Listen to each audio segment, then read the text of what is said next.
একটু ভালো করে ভেজে নেব।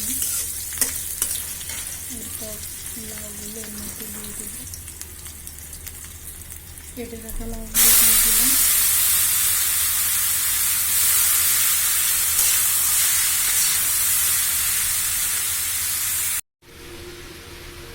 এখন আমি পরিমাণ মতো লবণ দিয়ে দেবো। আপনারা আপনাদের পরিমাণ মতো দিয়ে দেবেন।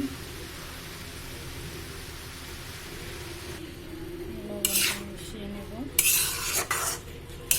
মিশিয়ে নেওয়ার পর 2 থেকে 3 মিনিট ঢাকনা দিয়ে রেখে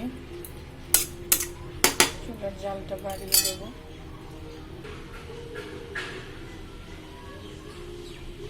এইভাবে 3 থেকে 4 মিনিট রেখে ঢাকনাটা খুলে নেব। এদিকে ঢাকনাটা খুলে দেখলাম লাউ থেকে অনেক জল বের হয়েছে এবং এই জল দিয়েই লাউটা সিদ্ধ করা হবে। লাউটা সিদ্ধ হচ্ছে। এদিকে এই ভেজে রাখা মাছটা এখন আমি সিদ্ধ হওয়া লাউর সাথে দিয়ে দেব, তাহলে লাউটার সঙ্গে ভালোভাবে মিশে যাবে এই মাছের মাথাটা। মাছের মাথাটা দিয়ে দিলাম। এবার লাউয়ের সাথে মিশিয়ে দেব, একটু ভেঙে দেব, তাহলে মিশে যাবে।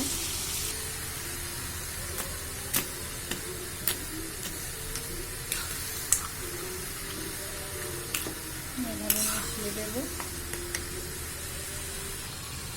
সুন্দরভাবে এইটা মাছটার সাথে মিশিয়ে দিয়েছি।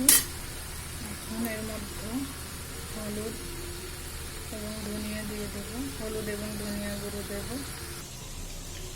এখানে লাউটা মোটামুটি সিদ্ধ এবং ভাজা হয়ে যাওয়ার পর এখন আমি মশলা অ্যাড করে দেব।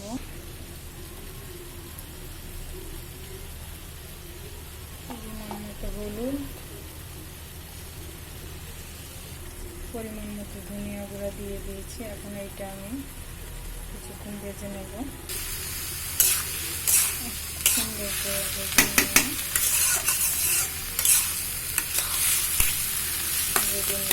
হলুদ এবং ধনিয়ার গুঁড়োটা যেন গন্ধ না থাকে সেই জন্য একটু ভেজে নিচ্ছি।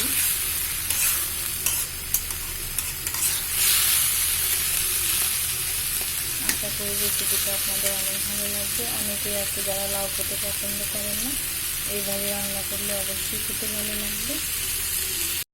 আমার লাউটা সুন্দর করে ভাজি করা হয়ে গেছে এবং মাছের সাথে গন্ধটা প্রায় হয়ে এসেছে।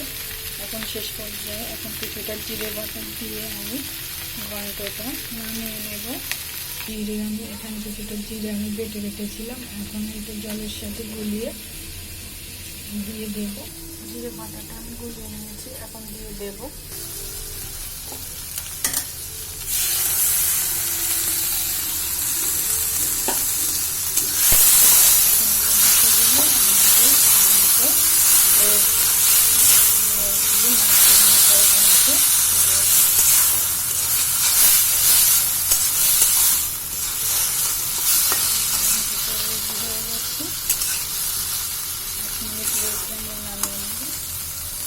এদিকে আমাদের ঘন্টটা পুরোপুরিভাবে হয়ে গেছে। এখন আমি এটা নামিয়ে নেব। দেখুন বন্ধুরা, আমাদের মাছের মাথা দিয়ে লাউ ঘন্টটা হয়ে গেছে, আমি নামিয়ে নিয়েছি।